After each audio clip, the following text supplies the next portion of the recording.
Sont en Matthieu 26, 6 à 13. Nous sommes au village, à Béthanie, et il y a là une femme avec un vase d'albâtre rempli d'un parfum de grand prix qu'elle répand aux pieds de Jésus. Cet incident fait ressortir en tout premier lieu le fait que dans l'ordre des valeurs, le Seigneur Jésus occupe la première place. C'est même trop peu dire la première place. Il est au-dessus et en dehors de toute comparaison possible.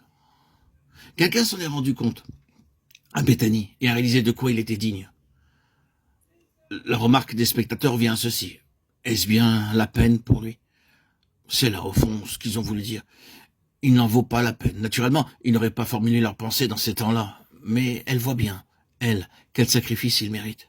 Elle discerne dans sa personne quelque chose qui n'a pas de prix. Et c'est cela qui est au premier plan ici.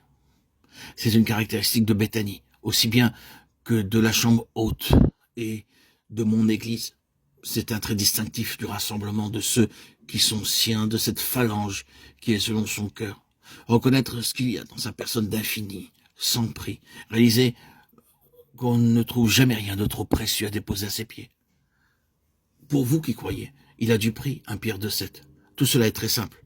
Mais il y a là un geste, encore une fois, qui montre à quel point était intense et profond le culte dont le Seigneur Jésus était l'objet à Béthanie.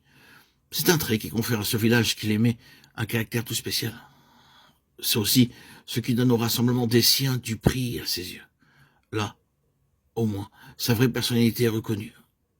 On ne le méconnaît pas, on réalise qu'il est qui il est. On se rend compte de quoi il est digne. Il faut cela dans la maison de la foi. C'est une caractéristique qui doit se développer de plus en plus, et nous devons nous en préoccuper. Une reconnaissance spontanée, toujours grandissante de sa valeur et de tout ce qui, en lui, est précieux, au-delà de toute mesure. Quelle différence entre cette atmosphère de Béthanie et les formes souvent si rigides d'un système ecclésiastique? Peut-on vraiment dire de l'homme d'église contemporain que son adoration se caractérise par un culte spontané venant d'un cœur qui a découvert la vraie valeur du Seigneur Jésus et ses vrais titres à son adoration? Là où il en est ainsi, vous avez l'assemblée telle que Dieu la conçoit. Là où il n'en est pas ainsi, vous avez beau avoir toutes les apparences extérieures d'un service bien entendu, ce ne sera pas le rassemblement qui est selon sa pensée et qui seul peut réjouir son cœur. Mais il y a quelque chose ici de plus, me semble-t-il. Il a fallu que le vase fût brisé, Marc 14,3, pour manifester au dehors la valeur du parfum. Il faut des brisements pour que les vases de terre dans lesquels nous portons ce trésor laissent apparaître au dehors l'œuvre glorieuse de Christ. Tant que le vase tient, tant que la matière qui le constitue est intacte et solide, tant qu'il attire les regards à cause de ce qu'il est en lui-même et fait dire à l'entourage « Quel beau vase, quel magnifique spécimen d'albâtre !» il y a un secret qui nous échappe. Nous pouvons faire grand cas de certains hommes, de leur intelligence supérieure, de leur prédication éloquente, de toute leur personnalité extérieure, prenant en considération avant tout le vase, la personne, sans jamais atteindre à ce qui est intérieur et caché.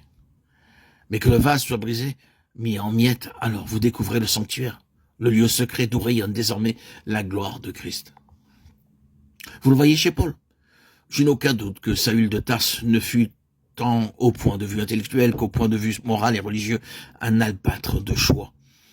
Il nous dit de lui-même du reste tout ce qu'il était, tout ce dont il tirait gloire, tout ce qui forçait l'attention, et sans nul doute soulevait dans son entourage des murmures d'approbation. Mais un jour, cet homme est brisé, et dès lors, ce n'est plus Saül, ce n'est même plus Paul, mais c'est la beauté et la gloire de Christ. La bonne odeur de Christ, le parfum de Christ s'échappe au dehors quand le vase est brisé. Il en est exactement de même dans notre expérience bien-aimée. Dieu a permis que l'église véritable, fût écrasée, mise en miettes de siècle en siècle. Et il permet bien souvent que ses membres individuels soient brisés et brisés encore. Mais l'histoire n'a-t-elle pas prouvé que soit pour l'église, soit pour l'individu, ses coups, ses épreuves, ses brisements ont eu pour effet un épanouissement merveilleux de la gloire de Christ? C'est exactement cela. Voilà une nouvelle épreuve qui frappe à notre porte.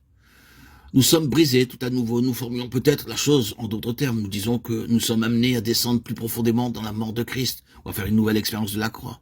De quelque façon que nous nous exprimions, le sens est le même. C'est le vase qui est brisé. Mais croyez-moi, bien-aimés, cela signifie aussi une connaissance plus entière et une expression plus complète de la gloire de Christ. L'une et l'autre aboutiront pour nous à une appréciation toute nouvelle de sa personne. C'est au temps de notre brisement que nous découvrirons vraiment qui il est. Ainsi l'Église passe par le chemin de la croix, mais elle se rend compte au sein de son humiliation que son Seigneur a encore bien plus de titres à son adoration qu'elle ne le croyait jusque-là. C'est du vase brisé que s'échappe le parfum.